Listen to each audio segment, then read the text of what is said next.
बिहार चुनाव में दूसरे चरण की वोटिंग जारी। अब तक 47.62% हुए मतदान। 122 सीटों पर 1302 उम्मीदवार मैदान में। बिहार चुनाव के दूसरे चरण में विपक्ष का बड़ा आरोप। कहा, जीविका दीदी मतदाताओं पर बीजेपी के लिए वोट करने का दबाव बना रही। लोकतंत्र की धज्जियां उड़ाने के लगाए आरोप। निर्दलीय सांसद पप्पू यादव का बड़ा बयान। कहा, बीजेपी के दफ्तर में बैठकर चुनाव करा रहा है चुनाव आयोग। सुरक्षा कर्मियों पर पक्षपात करने के लगाए आरोप। 7 राज्यों की 8 विधानसभा सीटों के लिए मतदान आज। जम्मू कश्मीर में बडगाम और नगरोटा, राजस्थान में अंता, झारखंड में घाटशिला, तेलंगाना में जुबली हिल्स में वोटिंग जारी। 14 को आएंगे नतीजे। दिल्ली कार ब्लास्ट के बाद कश्मीर में कई ठिकानों पर छापेमारी। पुलवामा से एक शख्स गिरफ्तार। दिल्ली में हाई अलर्ट जारी। दिल्ली ब्लास्ट पर रक्षा मंत्री राजनाथ सिंह का बड़ा बयान। कहा, दोषी बख्शे नहीं जाएंगे। जल्द जारी की जाएगी जांच रिपोर्ट। लाल किला 13 नवंबर तक बंद। महाराष्ट्र में एक साथ आए एनसीपी के दोनों गुट। चांदगढ़ में एक साथ मिलकर लड़ेंगे स्थानीय चुनाव। बीजेपी की बढ़ी टेंशन।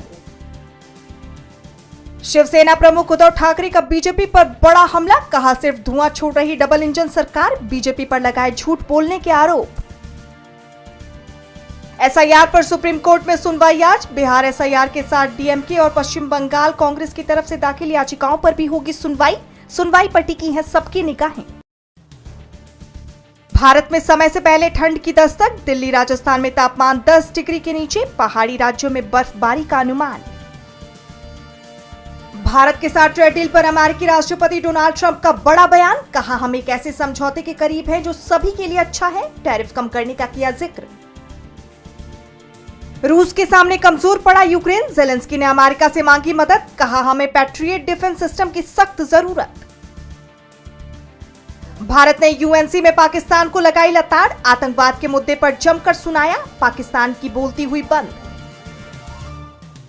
ईरान ने शुरू की जंग की तैयारी। इजराइल पर दागी जाएंगी 2000 मिसाइलें। 24 घंटे चल रही मिसाइल फैक्ट्रियां। आसिम मुनीर ने जारी किया नोटम। एयर डिफेंस हुआ एक्टिव। हाई अलर्ट पर तीनों सेनाएं। बजट 2026 की तैयारी हुई शुरू। वित्त मंत्री निर्मला सीतारमण ने प्रमुख अर्थशास्त्रियों के साथ की बैठक। 1 फरवरी को बजट पेश किए जाने की संभावना। अमेरिकी निवेशक वॉरेन बफेट ने सीईओ पद छोड़ते हुए शेयरधारकों को दिया विदाई संदेश। कहा, अब मैं शांत रहूंगा। अब ग्रेग एबल संभालेंगे कंपनी की कमान। पाकिस्तानी क्रिकेटर नसीम शाह के घर पर हुई फायरिंग। परिवार बाल बाल बचा। 5 आरोपी हुए गिरफ्तार। अभिनेता धर्मेंद्र के निधन की उड़ी अफवाह। बेटी ईशा देओल ने दिया हेल्थ अपडेट। कहा, उनकी हालत स्थिर, रिकवर कर रहे। नोरा फतेही ने अमेरिका में की सिंगर श्रेया घोषाल की तारीफ। बताया आइकन। साथ में गा चुकी हैं शानदार गाना।